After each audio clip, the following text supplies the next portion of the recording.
এখন তো গতকাল শুনলাম যে বিধিনিষেধ উঠে গেছে, বাট আজকে সকালবেলা তো পেট্রোল পাম্পগুলো বন্ধ ছিল অনেকগুলাই। তো সকালবেলা আবার হচ্ছে ট্রাস্ট যে পাম্পটা আছে ওইখান থেকে 300 টাকা তেল দিচ্ছিল, আর যারা রাইডার তাদের 600 টাকা দিচ্ছিল। আর মহাখালীতে যেটা আছে ওইটাতে আপাতত 500 টাকার করে দিচ্ছে, এই পর্যন্তই জানি। আমি দুইটাতে গেছিলাম, এখন আগের মতোই আছে আর কি। এটা তো চরম লেভেলের ভোগান্তি হচ্ছে আর কি।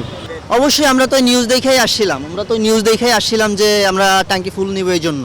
আপনার তৈল আপনার ট্যাঙ্কি ফুল করে দেবে, কিন্তু আপনারা এখানে তো ফুল পাচ্ছি না আমরা। 600 টাকার দিছে, আগে 500 টাকার দিত, এখন 600 টাকার দিছে, 100 টাকার বাড়াইছে। মেডিকেল ইস্যুস থেকে শুরু করে সব কিছুতে ঝামেলা চলছে। এই যে এখন ঘন্টাখানি লাইনে দাঁড়ায় তারপর তেল নিলাম এখান থেকে। 1 ঘন্টা তো হবেই, একদম সেই পিছন থেকে এখানে আসলাম। সো এটা রেগুলার হচ্ছে, সপ্তাহে 2 বার 3 বার তেল নিতে গেলে দেখা যাচ্ছে 6-7 ঘন্টা 8 ঘন্টা লাইফ থেকে চলে যাচ্ছে। So it's a very hectic thing. না, এই আধা ঘন্টার বেশি।